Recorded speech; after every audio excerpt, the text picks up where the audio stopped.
Oilfield service industry, as well as many of the oil and gas companies out there, are really experiencing some talent shortages. Emphasizing retention over hiring is something we suggest. Talk to those people through focus group sessions and the like, and really understand what are the drivers of employee retention or why people are leaving. Welcome to The Next Imperative, a podcast hosted by A&M energy leaders tackling key issues and trends in the industry. Hello and welcome to The Next Imperative. Joining me on this episode are my colleagues from Alvarez and Marsal, Gillian Tilbury and Geoff, both senior directors. Today, we're going to talk about talent management and retention within the oilfield services sector. Welcome. The traditional energy industry has experienced many headwinds with employees over the last several decades, typically related to boom and bust cycles. In the last 5 to 10 years, it feels like more and more challenges are coming, particularly for oilfield services. In your view, what are these challenges, these newer challenges, affecting oilfield services' ability to attract and retain talent? Thanks, Geoff. I'll start, Geoff. Yeah. There's a lot of Geoffs here. Anyway, the oilfield service industry, as well as many of the oil and gas companies out there, are really experiencing some talent shortages. If you really think about what's happening in the workplace, 43% of the folks that are currently working in an oilfield services industry or the oil and gas industry want to leave. 56 would consider moving into renewables industry, and then 85% of the kids coming out of college want to do something where there's a significant ESG component to their jobs. So when you think about some of the challenges that the young professionals and some of the folks that are in industry already, they're not seeing things like a clear career path. Is that a longevity factor too? I think I'm not sure what you mean by longevity factor. Well, you say a clear career path. Do they see an entire 40-year career? No, I think part of that's generational, and part of it is through some of the downsizing that we've experienced. We've truncated the size of the organizations. We've eliminated layers, and so you don't necessarily see the upward mobility in terms of my career that you used to see in some of the companies of past. What do you think? Yeah, I think that's right. The cyclical nature of the industry still persists. That's an old problem, but it's also a new problem, and it's more intense. The volatility and the intensity of the peaks and the valleys just seem to keep growing, and the perception of it. The other thing is we just went through the pandemic, and at the height of that, a lot of people were sitting at home and rethinking their careers, rethinking all of this. Where, is this what I want to do? Is this what I want to spend my time on? So all of the things, Gillian, that you talked about, where, do I want to work on something that's got a better ESG type of profile, or do I want to do something different with my life? People had a lot of time to think about that. And some of them exited the industry, the labor pool altogether, went somewhere else and just flat out didn't come back. Add that on top of the demographic shift that we're always seeing, and fewer and fewer workers as we move forward in time, especially the younger generation, and we've really kind of hit a point where it's at a critical point in the life cycle. Yeah, you said that perfectly. Now that we understand some of the drivers for talented people either leaving the industry or never coming into it, Geoff, how are you advising your clients to address this and kind of reverse that attrition? Yeah. First is you should always think of this as a business case, right? People with good intentions want to fix retention. They want to hang on to people as long as possible and get people as engaged as possible, and that's important. Without the associated business case, it's likely to fall flat. So any business case, right, there's a cost, there's a benefit. So quantifying that as much as possible. So understanding, first of all, what's the cost of this turnover? What's it impacting in terms of profitability, operational costs, any of our KPIs? thinking through what impact is a shortage or repeatedly having to train new people to do this, what impact is that having, from a cost perspective. Later on, you're going to use that as you start thinking through what interventions you're going to need to put in place to solve for this.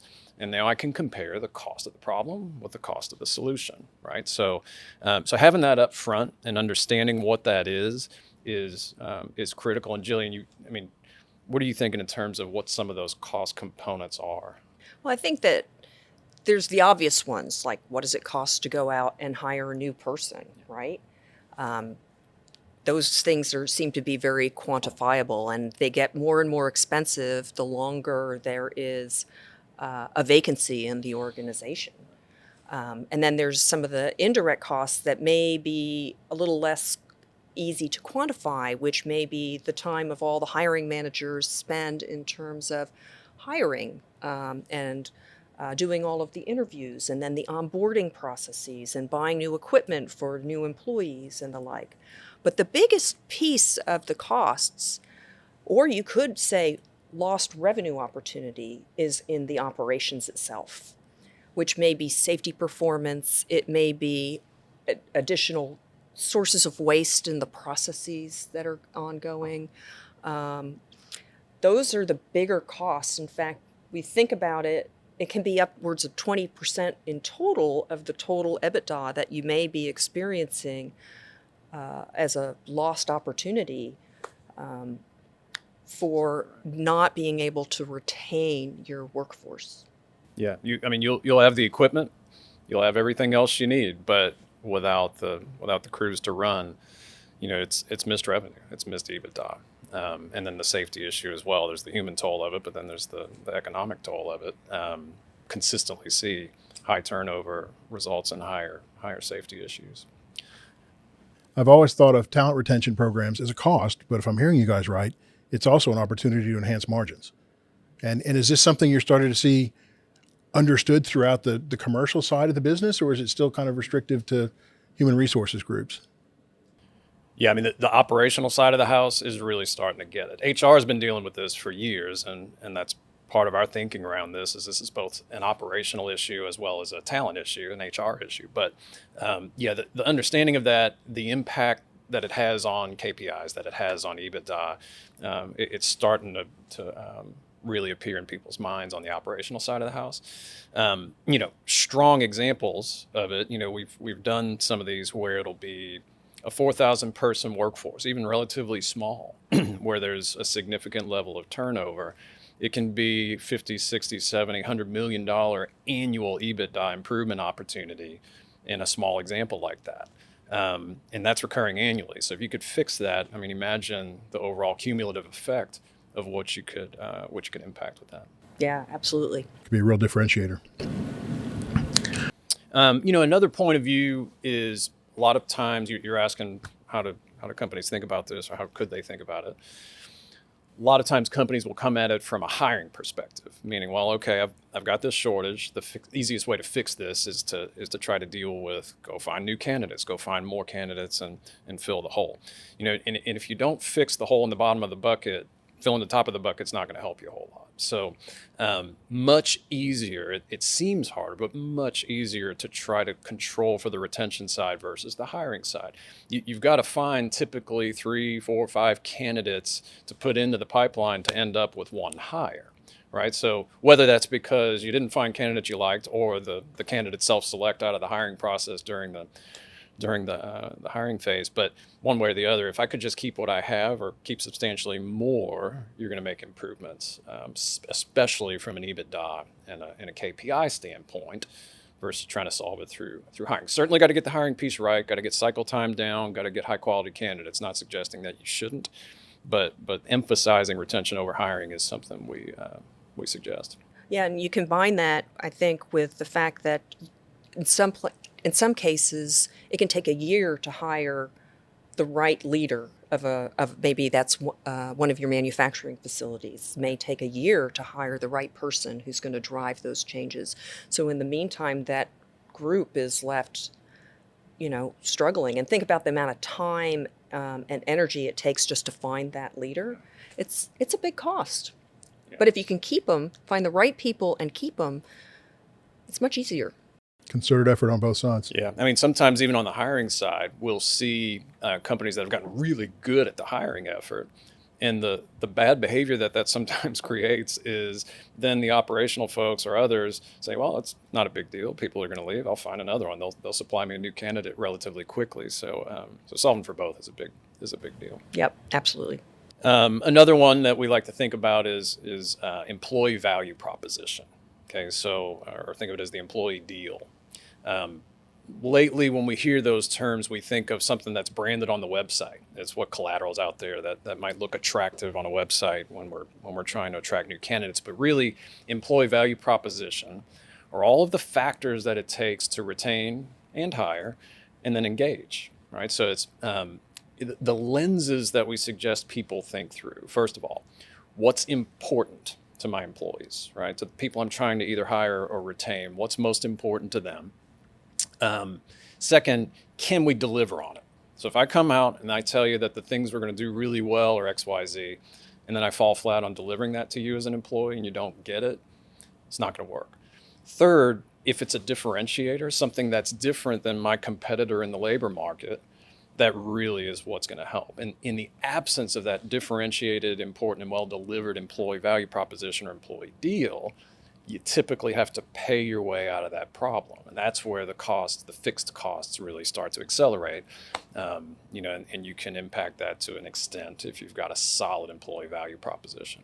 Yeah, I think what people are really looking for is how do I connect well with the company that I'm working at, right? Is this a place I really want to work for? Do I resonate well? Is the culture what I really want to be? Do I value my supervisor? Do I like the people I work with? Am I challenged every day? And am I recognized and rewarded for what I do? Those are the things that are really important, and I think that drive employee behaviors in terms of where they want to stay and where they want to work. Agree. We were talking about the balance of the operational factors and the talent factors, or the more traditional HR side of this problem versus the lesser thought of operational side of the problem. So think about this for a minute. I mean, yes, the HR factors are important, definitely half the problem, right? So by HR talent factors, we're thinking about things like pay, benefits, relationship with supervisor, career pathing, training, all of that, all highly critical. The other side of it, the operational side of it that maybe people think less about, are going to be things, especially for more of the industrial workforce, safety performance. People want to work for a safe company in a reasonable safety environment. Availability, uptime of tools and equipment. I mean, all this supply chain thing that we've all experienced either as consumers or as leaders of businesses, it really impacts the employee experience as well. If I don't have access to the equipment on a regular basis that's functioning properly, that I can do my job in the way that I need to, it really hurts that overall employee experience. And that's a handheld, it could be a computer, it could be a wrench, right? Yeah. It could be any one of those types of things. That's exactly right. Exactly. And then the other thing too to think about as well is the way or the work processes that I'm being asked to follow, do they make sense, or are they just creating all sorts of waste and are difficult to manage and difficult to manipulate? That's right. That creates part of the culture and part of the environment that an employee works with as to whether or not they really want to be there. Agreed. Related to both of these things, employee value proposition and thinking about those factors, critical to think about this from a bottoms-up standpoint. Not a way that companies often try to deal with retention or engagement or any of these things is, let's take a broad survey of 100 different items. We're going to see what items scored lowest commonly across all populations, and we're going to try to go deal with it. They'll set up task forces or something like that to try to improve, what that is. Or they end up with a high employee satisfaction rate in their mind, like an 80% employee satisfaction rate, and they go, we don't have a problem. That's true. Thinking about, though, if the technical term for it is critical workforce segmentation. Think about the segments of your workforce that are most critical to operations. If this segment is not highly engaged, highly retained, the business really starts to break down. Or, those that are hardest to keep and find, right? And that could be by virtue of a supply-demand of labor issue in a particular geography. It could be an overall lack of skills in the marketplace. But identifying what those critical workforce segments are and then tailoring what this is to each of those. And it sounds like a lot of work. It sounds like, wow, this sounds unscalable or not very scalable to deal with this issue. And really it's not. If you can efficiently try to go assess what is important to those employees, how well am I delivering on it, and ideally find something that's differentiated by each one of those critical workforce segments, you typically move the overall needle on employee retention in a much bigger way than if I just tried to take a broad-based approach. Yeah, and the way to go after that is to talk to those people through focus group sessions and the like, and really understand what are the drivers of employee retention or why people are leaving the organization. And through that, you can identify what are some of the root causes to what you might be getting in terms of the survey results, if you do a survey, and then can really identify customized solutions that meet their needs, to your point. And then when you sit back and you look at it all, you probably find some commonalities that you can scale across the whole organization, which is impactful to the entire workforce. That's right. As well. Yeah, I mean, we would see, for example, equipment operators in a particular basin recently in the Permian. It's been hot for a while. What they needed, even the same job in that basin, perhaps compared to another basin, you would think that would be exactly the same thing.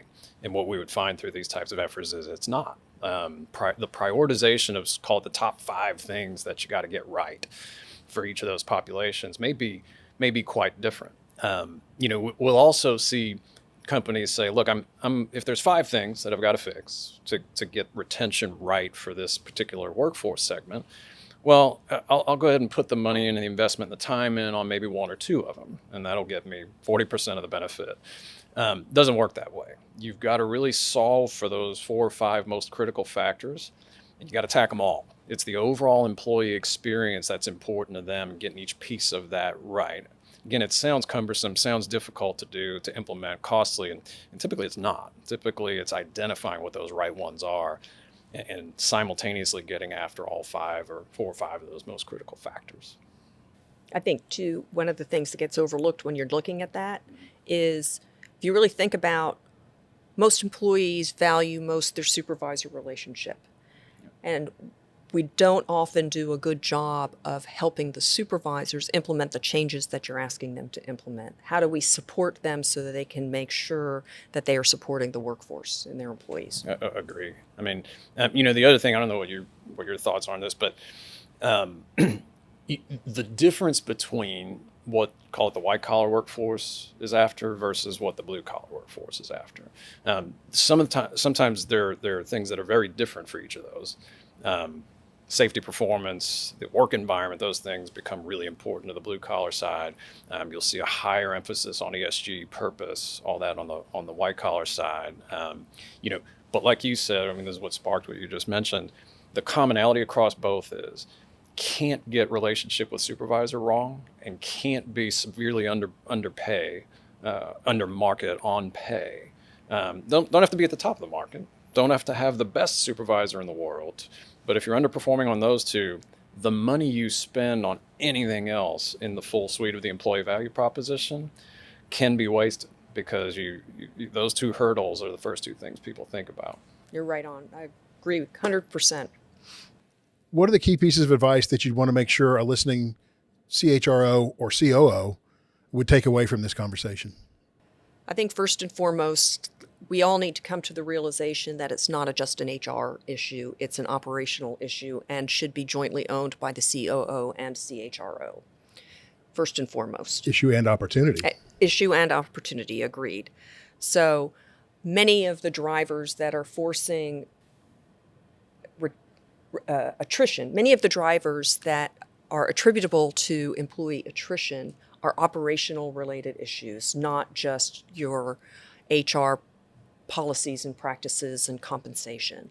And so the COO has got to take into effect all of those operational issues and institute the right changes that are necessary in order to overcome that.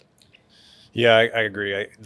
And in fact, the last 2 or 3 times companies have approached us, it's been from either the COO or even the head of transformation in some cases. It is companies are calling this one of their big bets, on how they're going to in a transformational way improve the business. So it's not emanating out of HR. Now, definitely need HR as a co-lead of this thing, as a co-sponsor of it. But we're seeing more and more the COO or the transformation side of the house drive the request in the first place. I'd like to see COOs have as part of their compensation or their annual goals one or more goals that are related to retention. And I think that will drive a lot of behaviors in the operations. Let's say an oilfield services CHRO or COO is listening to this podcast and calls you tomorrow for some help. How do you describe the initial approach? Yeah, I mean, I think the approach, you ideally differentiate it from a traditional, let's survey everybody and create some task forces around improving it, or just leave it to the local managers to fix it. What we would say is first, back to the business case, quantify the opportunity, get a solid understanding for my critical workforce segments of where am I seeing impact on KPIs, on profitability, on any of the other important metrics that we track operationally. As well as where's the turnover? That's right. And then where's the turnover highest? Where's it most costly? So I know where I can move the needle the most. Think of it as a Pareto chart where, let me deal with the 20% of the organization that's causing 80% of the problem from a profitability, turnover, and KPI standpoint. So do that first. Understand where we need to go. A voice of the customer piece. So yes, this may emanate from the COO, but the person who's in charge of making the decisions on where to improve and how to improve sometimes is a layer 2 below that. And I've got to make the case to that level as well as the C-suite. I've got to tailor the argument to that space. So understanding, do they see this as a problem? And where do they see it as a problem? Do they believe that they can impact it? You'll talk to some of these folks and they'll say, you know what, it's a cost of doing business. It's just a reality. Turnover is what it is.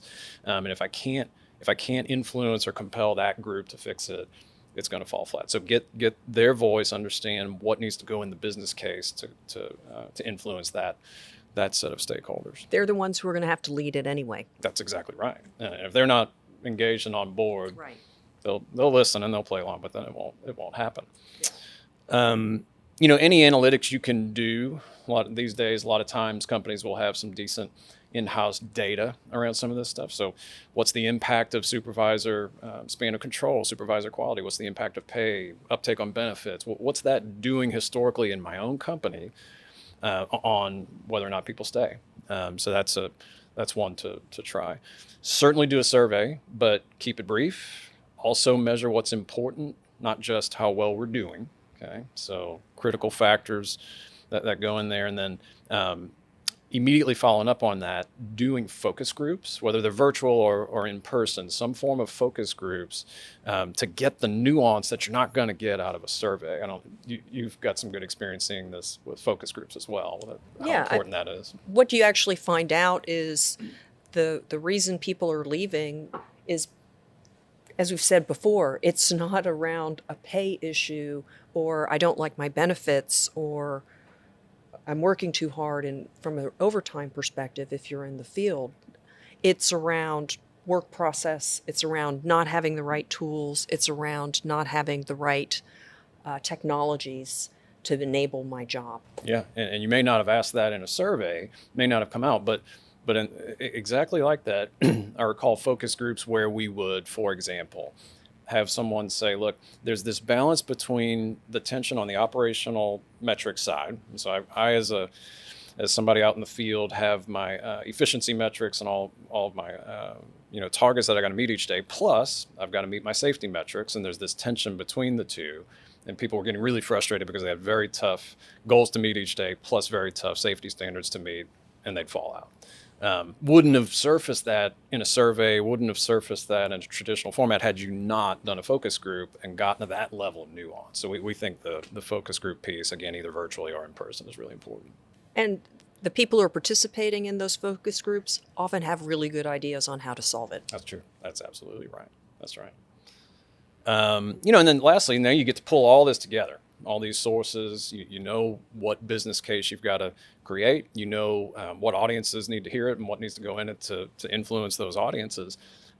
You've got your baseline on the cost of the problem. You start to then build out, well, what's the cost of the solutions? What's it going to cost to fix this problem? In some cases, we'll come to it and say, you know what? It looks like you've optimized it already. It may be too costly in certain segments to do something.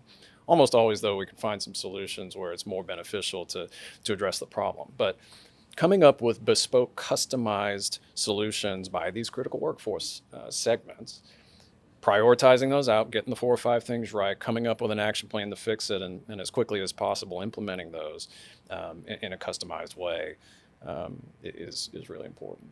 Yeah, I think you're exactly right. Geoff, Gillian, I've really enjoyed this conversation.